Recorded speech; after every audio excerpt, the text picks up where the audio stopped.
Hi, everyone, and welcome to Secrets and Serverless 2.0. I'm Seth, and I'm a developer advocate at Google Cloud. In the past, I've spoke about strategies for managing secrets in serverless environments, but a lot has changed since then. So let's dive right in. If you've seen the earlier versions of this session, you're already familiar with this application architecture. But if you haven't, let's run through it very quickly. Suppose we have a web application that tracks the number of visitors via a hit counter, like a 1990s style website at its finest. We only want to pay while our site is being accessed, so we're going to leverage Google Cloud Run and its ability to scale to 0 for this application. But because our application can scale up and down, we need to persist our visitor counter in some external persistent data store like Redis. But our application needs to authenticate and communicate with Redis. So that begs the question, how do we securely provide the Redis password to our serverless application? That's the journey that we'll be going on together today. We'll look at 3 unique and independent approaches to managing secrets in serverless environments. The first is via plaintext environment variables, then encrypted environment variables, and then finally with a centralized secrets management solution. Let's jump right into the first, plaintext environment variables. Plaintext environment variables are by far the simplest architecture. We create a Redis password, and we deploy it directly into our serverless application by an environment variable. Let's take a look at a demo of how this works. All right, let's take a look at our first example. We're going to deploy an application to Cloud Run that puts secrets in environment variables in plain text. Let's take a look at what this looks like. What we're going to do is we're going to look at our deployment script, which I wrote to just clean things up a little bit. We're collecting the IP address of our Redis instance, and we're getting the Redis password, again, in plain text. Then we're going to build our application as a container, push it to a Docker registry, and deploy it to Cloud Run.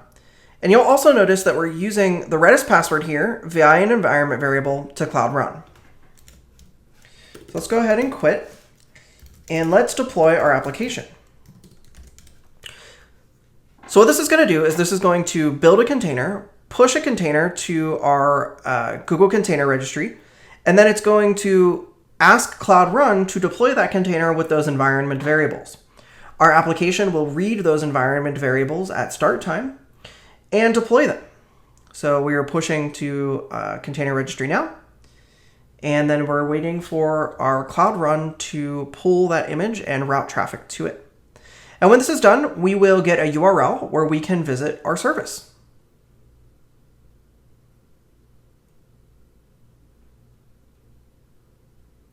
Great. So I'm going to go ahead and open up this URL in a browser.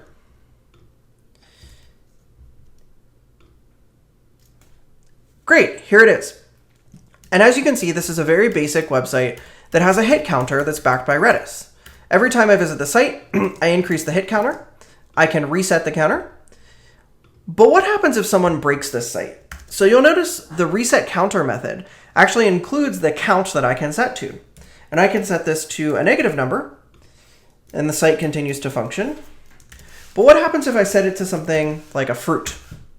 Well, then my whole application crashes, and we're presented this very nice, helpful debugging page that's very similar to what you would see in like Rails or Django or any popular web framework. We get a bunch of information about the request, but we also get the environment. And you'll notice in this environment, our Redis host and our Redis password are available in plain text. Anyone with access to this application, you can visit this URL right now in your browser. You would have access to this Redis host and this Redis password. Hopefully this makes it clear why plaintext environment variables aren't a great idea.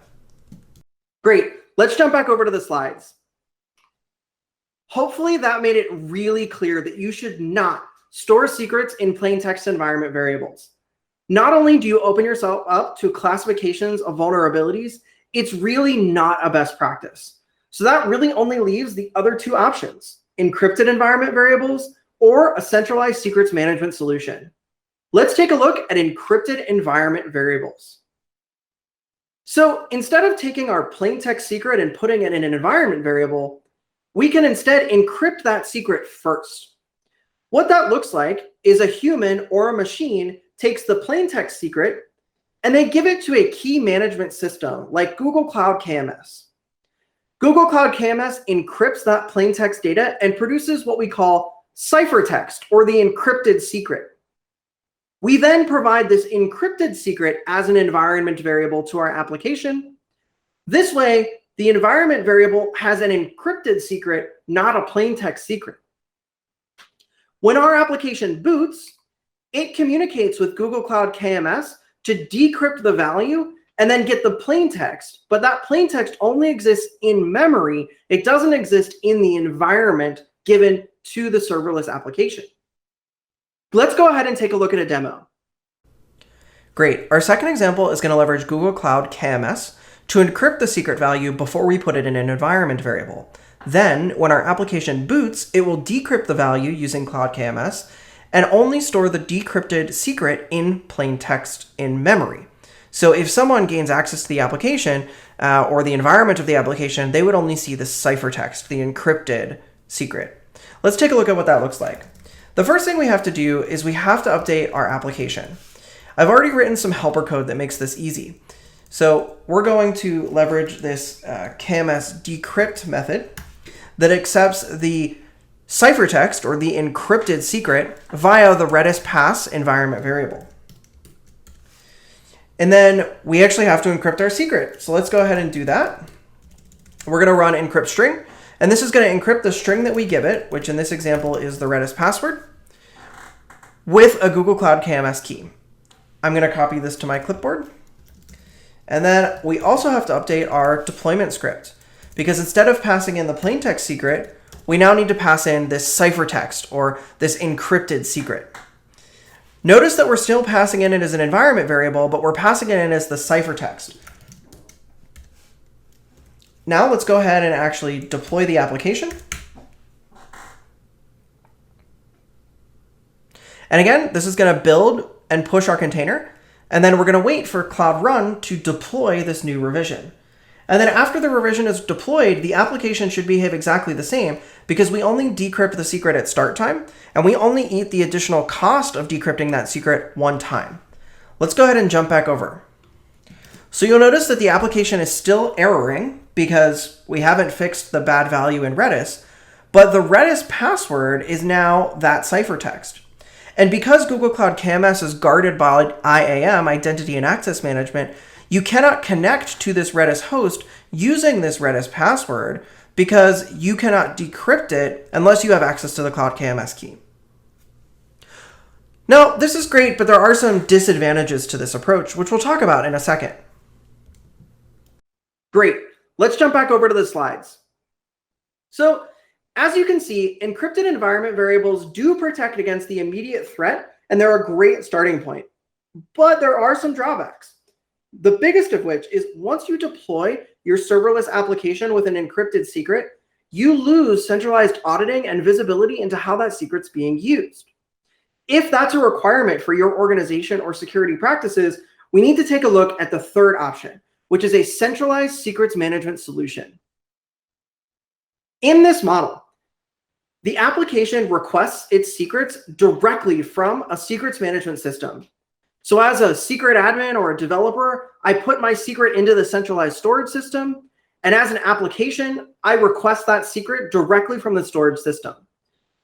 That centralized storage system is responsible for encryption, decryption, logging, and monitoring, all in one place. On Google Cloud, our first-party secrets management solution is Secret Manager.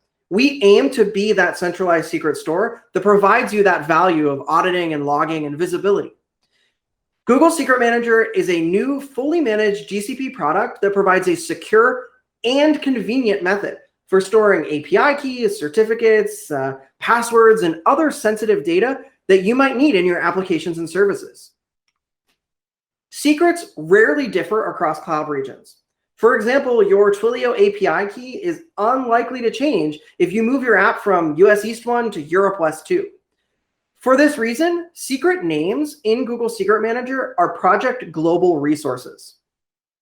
The resource URI in this example refers to the secret named My Secret in the project name my project.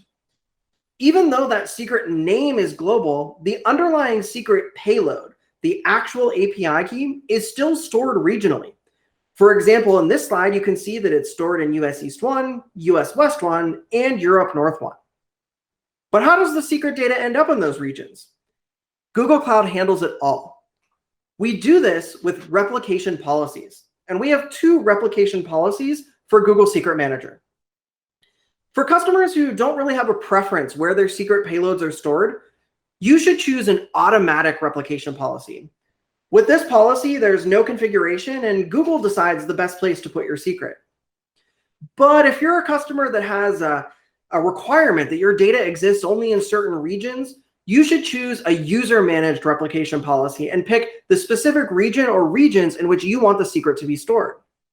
Regardless of which policy you choose, though, Google Cloud handles the replication of that secret across all of the selected regions. You don't have to run a cloud function or kick off a nightly cron job.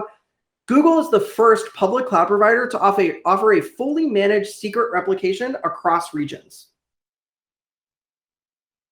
Now, I have to admit, I've been lying.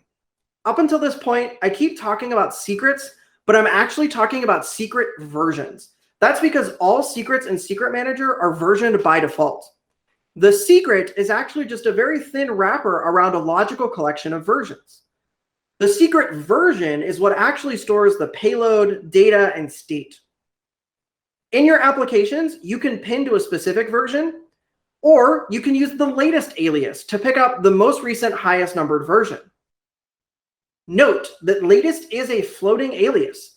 So if a newer version is created, latest automatically points to that new version. Secret Manager uses an API-first design. So that means that anything you can do by clicking buttons in the Cloud Console or by running commands in your terminal via gcloud is also possible in your favorite programming language. In fact, we have samples in 7 different languages that allow you to call and execute Secret Manager directly from your serverless applications. You can do so in Ruby or Python, Java and .NET, or PHP, Go, and Node.js.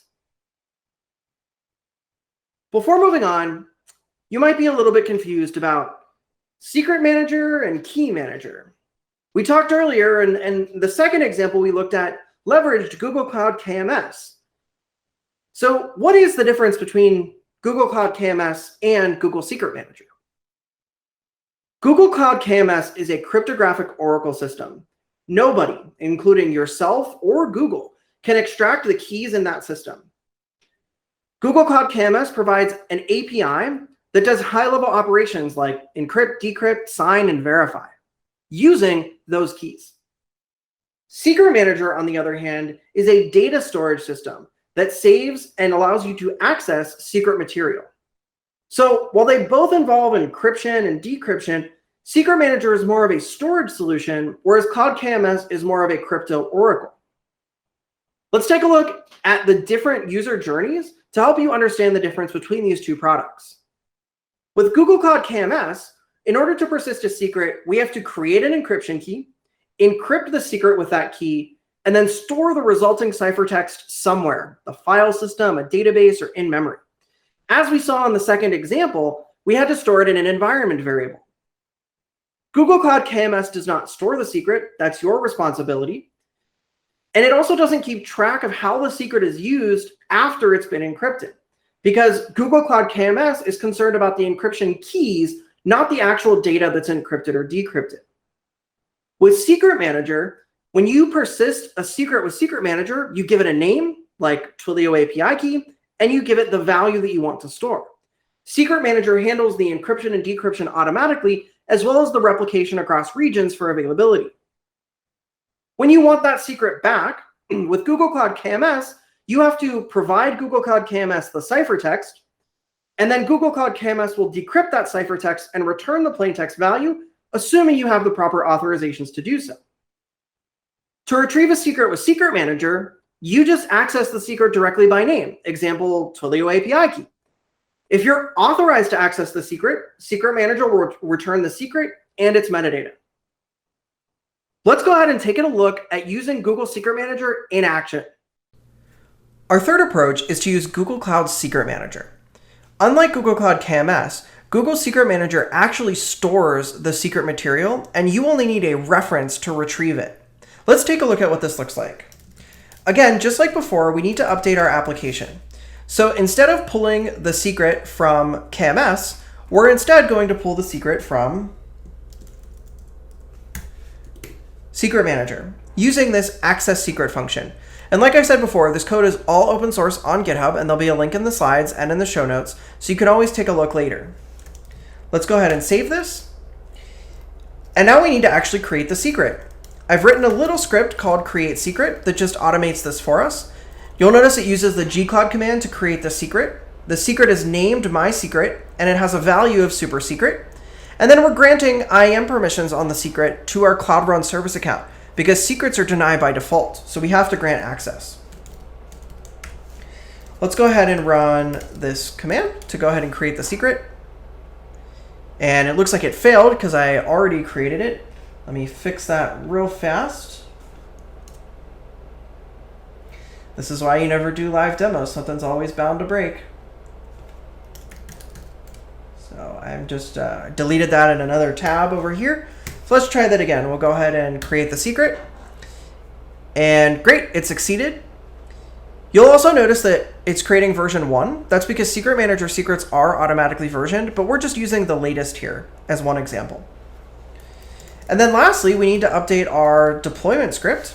So instead of having this big long password from Cloud KMS, we instead just pass in the reference to our secret, which is my secret.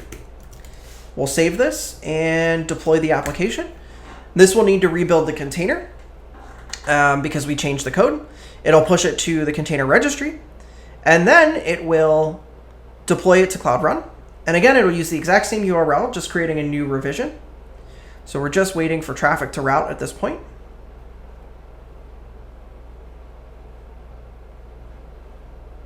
Great, and it's done. And if we jump back over to our browser and refresh the page, you'll notice that our Redis password is still my secret. You'll notice that it's now the reference to my secret instead of the plaintext password.